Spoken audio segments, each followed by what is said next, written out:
हाय, good morning everyone. आपका host, आपका दोस्त, मेरा नाम शैलेंद्र तिवारी है। दोबारा आपके सामने में मैं हाजिर हूँ। आज कुछ नए टॉपिक पे बात करेंगे और सबसे पहले बात करेंगे झुक झुक करके मैं खड़ा हुआ। झुक झुक करके मैं खड़ा हुआ, अब झुकने का कोई शौक नहीं। अपने ही हाथों से मैंने रचा है संसार, अब तुमसे मिटने का कोई खौफ नहीं।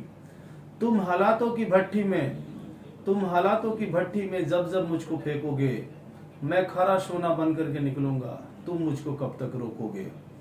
दोस्तों, आज का टॉपिक है, हम लोग बात करेंगे जो इंश्योरेंस इंडस्ट्री में बहुत सारे मैनेजर्स काम कर रहे हैं, बहुत सारे फाइनेंशियल कंसल्टेंट काम कर रहे हैं, और हम सबका एक ही पेन है कि मुझे किससे बात करनी चाहिए, कहाँ पे बात करनी चाहिए, और what should be my way of approaching.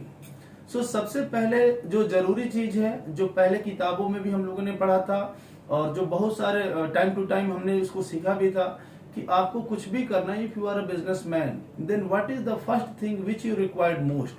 वो पहली चीज है कि क्या आपके पास में नाम है भी या नहीं है। क्योंकि अगर आप बिजनेसमैन हैं और अगर आपके पास में नाम नहीं है, तो I thought we are not moving into the any direction. खासतौर से जो मैनेजर्स जो इंश्योरेंस इंडस्ट्री में काम कर रहे हैं, जिनका बेसिक्स काम है रिक्रूटमेंट को करना। Recruitment is a art come science. Recruitment एक आर्ट है, और साइंस का शब्द मैं इसलिए उसको उपयोग कर रहा हूँ कि उसमें बहुत सारी मैकेनिज्म की जरूरत पड़ती है। Way of behaviour, way of talking, way of presentation, ये सब सारी चीजें जरूरी है। लेकिन सबसे ज्यादा जरूरी क्या है सेल्स एंड सेल्स में, वो है आपके पास में न्यू नेम। नया नाम को लेने के लिए there is so many the fulcrum which we must use. बहुत सारे ऐसे तरीके हैं जिसमें काम करना चाहिए। जैसे कि अगर मैं मान लीजिए फॉर एग्जाम्पल रिक्रूटमेंट के फील्ड में हूं, तो मुझे नेम गैदरिंग पे काम करना चाहिए। I should go to the temple, I should go to the park, I should go to the some other clubs as well as, जहां पे मैं अच्छे अच्छे लोगों का नाम ले सके और उनको उस अपॉर्चुनिटी को बता सके। अब मैं बात करता हूं उस बेसिक्स के बारे में जो सेल्स के लिए उपयोगी है, क्योंकि लगभग 1 करोड़ पॉपुलेशन इस इंश्योरेंस इंडस्ट्री में एज ए फाइनेंशियल कंसल्टेंट काम कर रहे हैं, और उनका भी मानना यह है कि मैं जो काम कर रहा हूं या कर रही हूं, मेरे रिजल्ट उस लेवल के नहीं आ रहे हैं। इट इज ओनली बिकॉज कि जिस तरीके से मैं कोशिश कर रहा हूं और कर रही हूं कि मुझे उसका रिजल्ट मिलना चाहिए, किसी कारण की वजह से रिजल्ट नहीं आ रहे हैं, तो कहीं ना कहीं कोई गैप है, और वो गैप है क्लोजिंग में। आज हम लोग बात करेंगे कंज्यूमर बिहेवियर के बारे में, और कंज्यूमर बिहेवियर के बारे में हम लोग सीखेंगे कि कंज्यूमर बिहेवियर हमारा कहता क्या है सेल्स एंड सेल्स मैनेजमेंट में। तो सबसे पहले डियर फ्रेंड्स, हम सबको जरूरी जो चीज है वो है prospecting. Prospecting is very very mandatory, क्योंकि अगर आपके पास में नया नाम नहीं है तो आपका फिर कोई काम नहीं है। मतलब we can not develop into this business as well as. Prospecting is the very very good things and right things. Prospecting के बाद अब आती है प्री अप्रोचिंग। मुझे किसको बात करना है, किस तरीके से बात करना है। सबसे पहले आपको अपने आप से बात करना है, क्योंकि अगर आप एक्सरसाइज बेहतर नहीं करेंगे तो शायद उसको डेमोन्स्ट्रेट बेहतर नहीं कर सकते। इसीलिए प्री अप्रोचिंग बनी है।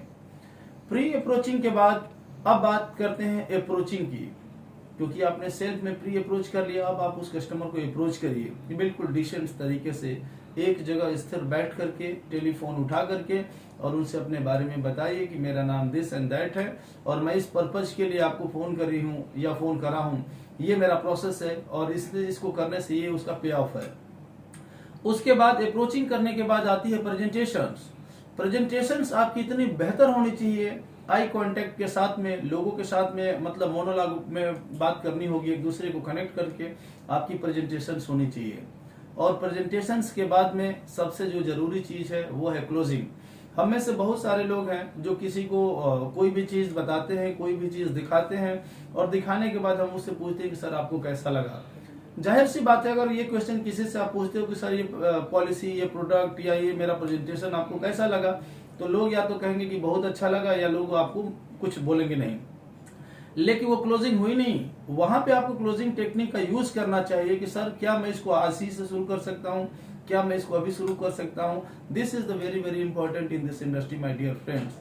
और क्लोजिंग करने के बाद we should always be in the closing. इसको एबीसी टेक्निक बोलते हैं, ऑलवेज बी इन क्लोजिंग।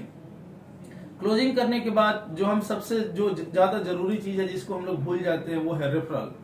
हम में से कोई भी व्यक्ति, चाहे वो रिक्रूटमेंट कर रहा है, चाहे वो बिजनेस कर रहा है, चाहे कुछ भी कर रहा है बिजनेस एंड बिजनेस मैनेजमेंट में, आपको रेफरल अपने प्रोस्पेक्ट से जरूर लेना चाहिए। जब भी आप बाइंड अप करें अपने उस प्रेजेंटेशंस को, आप उस कस्टमर से जरूर कहिए कि सर अगर ये प्रेजेंटेशंस आपको ठीक लगी है तो मुझे आपका डियरेस्ट लगभग 3 लोगों के नाम चाहिए। जो एक्सरसाइज मैंने आपके साथ शुरू किया है वही एक्सरसाइज मैं उन लोगों के भी साथ में शुरू कर सकता हूँ, because this is my basics work. और आपसे भी मैं रिक्वेस्ट करूंगा सर कि एक बार उनको फोन करके आप बता देंगे तो आई थॉट मेरा काम थोड़ा सा और आसान हो जाएगा। It was the really healthy and nice discussion with you.